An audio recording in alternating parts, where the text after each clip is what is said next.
Have you ever wondered what kind of monsters hide in the old stories of Russia? Not the big dramatic ones like dragons or vampires, but the small, sneaky ones that might be waiting right under the surface of a quiet river or swamp. Today we're talking about one of the creepiest little creatures in Slavic folklore, Ankutka, sometimes called Ankutka without heels. This tiny, mischievous demon has been scaring people for hundreds of years, and once you hear his story, you might think twice before going swimming alone in dark water.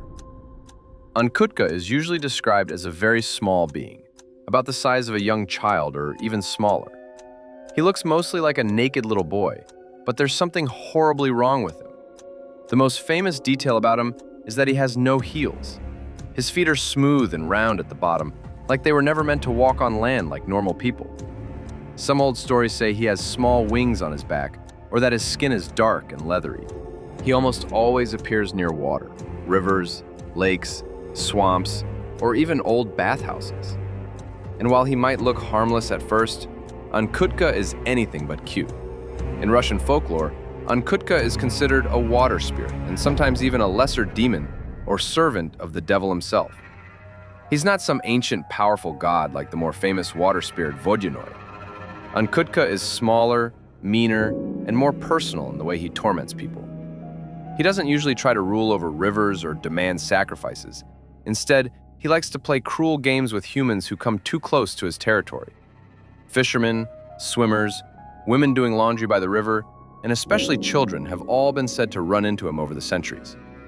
One of the most common ways Ankutka attacks is by tickling. Yes, you heard that right.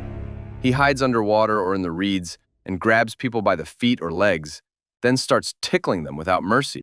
At first, it might feel like normal, playful tickling, but it quickly becomes violent and terrifying. Victims laugh uncontrollably, lose their strength, and eventually get dragged under the water where they drown.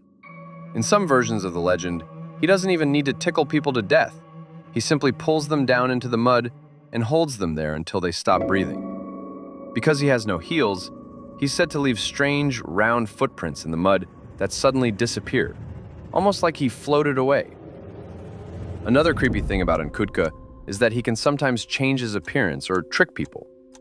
He might look like a lost little boy standing on the riverbank, crying and asking for help. If someone is kind enough to reach out a hand, he grabs them and pulls them into the water with unnatural strength. In other stories, he appears as a small, dark figure, darting between the trees near the water's edge, just fast enough to stay in the corner of your eye. He's also known to make strange noises, soft laughter, splashing sounds when nothing is there, or even mimicking the voices of people you know. The origin of Ankutka is pretty dark, even by folklore standards. Some old tales say he was once a human child who drowned and came back as a vengeful spirit. Others claim he's the result of a curse, or that he's actually the child of the devil and a human woman.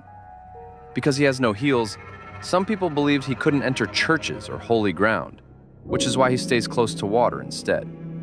In many Russian villages, mothers used to warn their children never to swim alone or go near the river after dark because Ankutka might be waiting.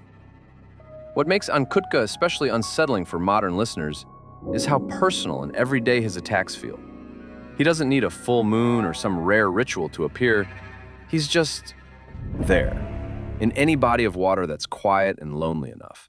That's part of why these stories survive for so long in rural Russia.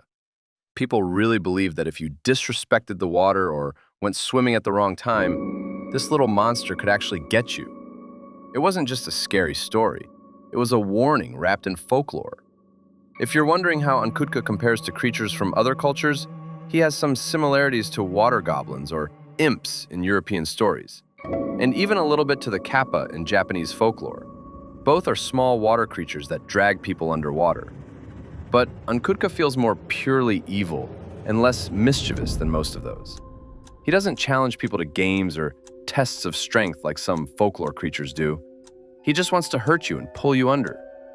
Even today, in some remote parts of Russia, you can still find people who won't let their kids play too close to certain rivers or ponds without supervision. The stories of Ankutka have been passed down for generations.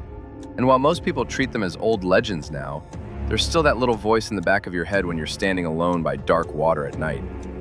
What if something small and fast is watching you from just below the surface? So next time you're out in nature near a quiet lake or river, especially somewhere old and untouched, maybe don't go in the water alone. And if you ever feel something grab your foot while you're swimming, don't laugh.